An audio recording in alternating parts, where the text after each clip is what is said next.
Most people have a love-hate relationship with dropshipping, and I completely understand why. With so much information out there on how to start dropshipping, and so much misinformation on what dropshipping actually is, it's no surprise that there are so many people that enter into dropshipping either disappointed or confused. This is because they start with a false view of what the business actually is and what it takes to succeed in dropshipping. Now the truth is, even I have a bit of a love-hate relationship with dropshipping. This is because it was one of the first businesses that allowed me to get started in e-commerce, which resulted in me scaling to over 6 figures in my first year of selling online. But of course, all this success was nowhere near as easy as all these dropshipping tutorials make it out to be. The constant struggle with product quality issues, shipping times, and account issues was something that really developed a bitter taste in my mouth when it came to dropshipping. So in this video, I'm going to explain why it's so easy to start, some of the major challenges of dropshipping, and why so many people seem to be moving away from dropshipping. And of course, I'm also going to show you the one true alternative to dropshipping that you can start right now. So if you want to start a truly successful long-term e-commerce business that leverages Alibaba.com, one of the largest e-commerce supplier networks, helping you work around a lot of the e-commerce challenges that we face today, this video is for you, so let's get started. What's up everyone, my name's Jonathan Molendyke, and if you don't know already, I help people just like you quit your 9-to-5 job by building an online business. So let's get started by clarifying this one major thing that's been drastically miscommunicated. And that is, what is dropshipping? Dropshipping is just the name of fulfillment given to the delivery method that allows you to deliver a product directly from your supplier to your customer. It's not in fact a business model, and it's not in fact a scam. And it definitely isn't a fast and easy way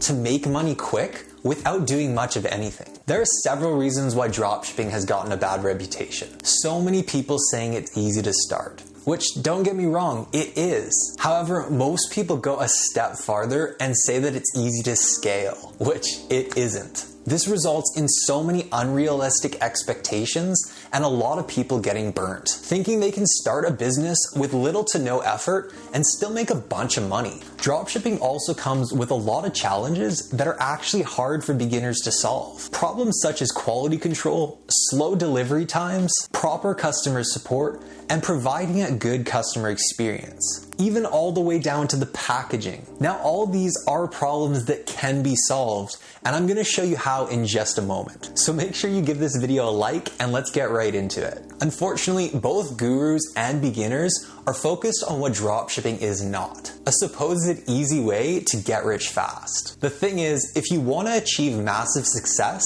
you need to look at the companies that are doing it right. This will show you how you can be successful without all the gimmicks and false information that's shared in the dropshipping community. There are several large companies still to this day that use dropshipping to fulfill their orders to their customers. For example, this website right here called Inspire Uplift. Now, Inspire Uplift is a generalized store, but they've been doing dropshipping for years, and all of their products in here are nicely curated, and the reason why they do so well is because of how their website's set up. So their website and their marketing is on point with very simple product pages, but then when you go to the website, it performs excessively fast. If we go ahead and we add to cart, it takes you to the cart page right away. You hit proceed to checkout, and the checkout's right on the page. Now, they're doing incredibly well with the dropshipping shipping method within their business. And then if we go into SimilarWeb, we can actually check and see, and you'll see that this company is driving a ridiculous amount of traffic. They're doing 800, 700,000 each month. They're doing hundreds of thousands of visitors, and they're generating a lot of money using the dropshipping shipping methods while still going through and providing the products in a generalized theme. Now, as another example, we have this one right here, which is called Meowing Tons. Now, this store does a little bit of a more branded setup, but they're still using dropshipping to ship their products, and it even comes down to products like these that are actually quite large. So we have these very large cat kind of stands, and even these products, they're still dropshipping. Both these companies are massive brands that are still utilizing the dropshipping model. And even this company, Temple & Webster's, which is on track to do over $1 million net profit, still openly states on their website that they use the dropshipping model to ship products to their customers. Now, the fact that a brand like this openly states that they're actually using dropshipping is a big indicator that this model does work. So if I had to start all over, rewind back to my humble beginnings, but still have all the knowledge and experience that I have today, I would choose either a variation or an alternative to dropshipping that is still online, scalable, customer-oriented, and has long-term growth potential. But beyond all that, I'd want to start something that I could actually be proud of. Something that I could share with friends and family and show the progress as I built it out. And this is something I would want for you. So what I do is, instead of dropshipping pre-existing products that I have no control over, I instead find products that are working or have worked in the past and design my own physical products based on what's already working. Now, there are so many perks to this approach, and I'd say the biggest perk is the amount of control you have over the entire process. Complete control over the product and your business.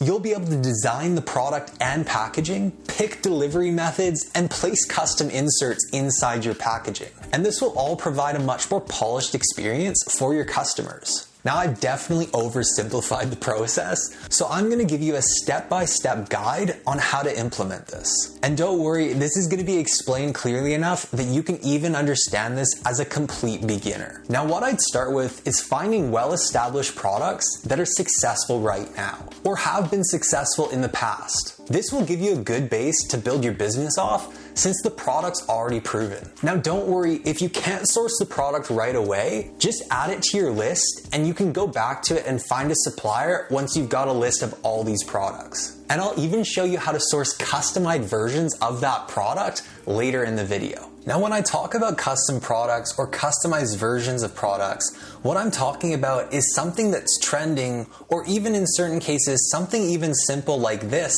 These are the custom products that you can create product lines and build a brand around. Now, you can even get more detailed and start doing stuff like this, like a customizable mug, something along that lines, as long as it ties into a product that you've been seeing that is still in the process of trending or has trended in the past. We want to find products that we can do a variation that would be better, or products that we can do another product in a similar product line that would be beneficial and provide value to the customers within that niche. Now, even something unique like this is a combination knife, something crazy like this. If you can find that there's a trend for the product, there's potential for going through and customizing it and creating a brand new product or a variation of the product that could make you a lot of money. Now, to find products like this, you can do something really simple like searching best gift ideas and just going through different forums like this and seeing what's actually listed as these best gifts. You might be surprised at what products are shown here that you actually could see having a big potential. Even simple stuff like this, it's a journal, but it's a simplistic version of a journal, which is a 5-minute journal, customizable, and something that actually creates a different sub-niche of what journaling already is. And you're gonna find so many different ideas when you do these searches, and so many great product ideas that could even get the ball rolling when it comes to creating your own custom products that you come up with inside your head. Now, you can also do more traditional product research using social media or product research tools. All of these different methods work very well for finding these trending products that we're gonna customize or create variations of. Now, once you've done your research and found a product that's trending, you want to start thinking about how you can improve that product. Whether that's through branding or physical improvements of the product. Small or large, it doesn't matter. Once you've developed the product that you're proud of creating based on a product that's already trending and proven, it's time to start developing the product spec sheets. Now, a product spec sheet, when sending this to your supplier, doesn't have to be overly complicated, but you do want to include certain information. The main things that you really want to highlight is the actual type of material that the product's going to be made of. You also want to highlight the different specs of the product and ensure that they know exactly what size and weight you're actually wanting this product to be. The last thing you want is to be picturing a product being this big and then they send you a sample that's this big. So you want to make sure you're sending them the sizing, the material, and the weights, and ensuring that they're actually having a good idea of what it is that you want them to create. Now, if you're doing this based off an already existing product that has potential and you're wanting to make slight variations, send them photos of the existing product with diagrams attached to that photo of the variation that you're wanting. This will give them a clear picture, which is realistically all that these suppliers want. They want as clear an image of what you're wanting because they want to be able to make what you're trying to create. So just send them as much information as possible. Once you've got your spec sheet created, this is super exciting because you can now transition over to getting your product created. With the majority of suppliers, like I mentioned, they want to see the dimensions, materials, and all angles of your design. To make this process a lot simpler, you're going to want to make sure you find suppliers that manufacture products within the same niche. These manufacturers will already have experience with products that are very similar to the one you're trying to create, giving them a much clearer understanding of what you're wanting. You also want to take into consideration that you're going to be working with these suppliers long term, so finding a supplier that can communicate clearly and understand your ideas will make the entire process and long-term relationship so much easier. So to find these suppliers, I'd use Alibaba.com. Now, when you're going on to Alibaba and you're trying to find these suppliers, if you can't actually find the product that you're looking for, you want to try to find products within the same niche. So let's say we want to do a hair dryer. So we'd go ahead and we would look up hair dryer because, of course, any of these suppliers that are able to produce a hair dryer should be able to produce the type of hair dryer that we're wanting to produce. Now, what you're going to look for is a product that's similar to the one that you've seen trending. So this product right here, I've seen this one trending in the past. So what I would want to do is maybe take this product and make an adjustment to it or a variation of it that I think could sell a lot better. So what I would do is I would go ahead and click into this listing and find this supplier, ensuring that they do have good seller ranking and that they do have a good amount of feedback here. And then what I would want to do is ensure that I'm sending them a photo of this product saying, I'm looking to create this product with a slight variation, outlining the variation that I'm looking for. So let's say that the product that I'm trying to design is actually this style instead. Now, of course, if you can find the product that you're trying to design and you actually find it on Alibaba, that's great because you just then found a variation of a product that's already working that you can then go through and market to that same audience. So let's just pretend that this product wasn't actually here and we were trying to present this product to that other supplier and explain exactly what we're looking for. So the actual setup of this product is very similar. It does still have the blow dryer built into the hairbrush, but instead of it only having the hairbrush on the one side, like you can see here, it only has the brush section actually on the one side. This one actually has the brush section that goes all the way around. So this would be a variation of a trending product that we could go through and market to that same demographic, that same audience, hitting them with some different creatives and an entirely different product in their eyes.